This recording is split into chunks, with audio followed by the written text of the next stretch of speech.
জীবনে কখনো কখনো একটা জায়গায় ফিরে যাওয়া মানে শুধু সেখানে যাওয়া নয়, মনে হয় যে কিছু অসমাপ্ত অনুভূতির কাছে যাওয়া। আজ থেকে প্রায় 7-8 বছর আগে এই ইউনিভার্সিটিতে প্রতিদিন যাতায়াত ছিল, আর 7-8 বছর পর আজকে আবার ভার্সিটিতে গেলাম, তাও আবার নিজের কাজে না, কোনো একটা বন্ধুর সার্টিফিকেট তোলার জন্য গেছিলাম। ভাবিনি গেট থেকে ভিতরে ঢোকার সাথে সাথে আমাকে এতগুলো স্মৃতি আমার মনটাকে নাড়া দিয়ে যাবে জানেন। ক্যাম্পাসে ঢুকেই দেখলাম এক্সিবিশন চলতেছে। এক্সিবিশনের প্রজেক্টগুলো নিয়ে এত সুন্দর করে সাজায় রাখছে। কেউ রেস্টুরেন্টে ডিজাইন করছে, কেউ টঙ্গী রেল স্টেশনের নতুন কনসেপ্ট, আবার কেউ লবির ডিজাইন করছে, কেউ ইনডোর আউটডোর পুরো বাড়ির ডিজাইন করে রাখছে।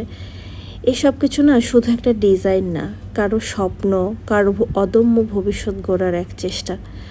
আমি চুপচাপ দাঁড়িয়ে অনেকক্ষণ দেখছিলাম। মনে হচ্ছিল আমিও তো এই তো সেদিন এই ভার্সিটির করিডোরে হাঁটাহাঁটি করছি, অ্যাসাইনমেন্ট, প্রেজেন্টেশন, ডেডলাইন, রাত জেগে কাজ। তখনও মনে হতো জীবনটা কত কঠিন, অথচ আজ বুঝি সেই ব্যস্ত দিনগুলোই ছিল জীবনের সবচেয়ে সুন্দর সময়। দেখতে দেখতে কখন যে ক্লাস, পরীক্ষা, এক্সাম, ভার্সিটি শেষ হয়ে গেল বুঝতেই পারলাম না।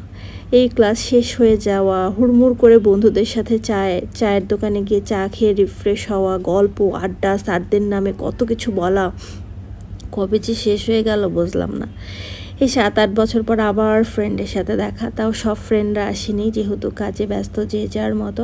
ফ্রেন্ড আরেকদিনও আসছিল, তার কাজে সেদিন হয়নি, তাই আমি সেদিন আসতে পারিনি, তাই ভাবলাম আজকে একটু গিয়ে দেখাই করি।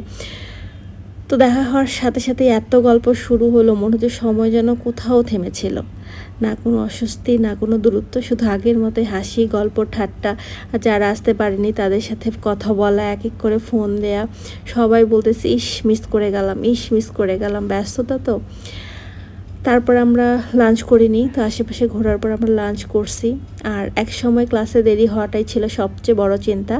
আজকে এখানে হাঁটাহাঁটি করে বুঝলাম তাদের ভিতরে ক্লাসে দেরি হওয়া, প্রেজেন্টেশন দেরি করা বা এক্সাম ভালো না হয় ওদের বড় চিন্তা। আর আজকে আমরা অফিসের ডেডলাইন, সংসারের দায়িত্ব, ভবিষ্যৎ পরিকল্পনা সব কিছু মিলাই জীবনে যেন এক অন্য অধ্যায় পৌঁছে গেছি।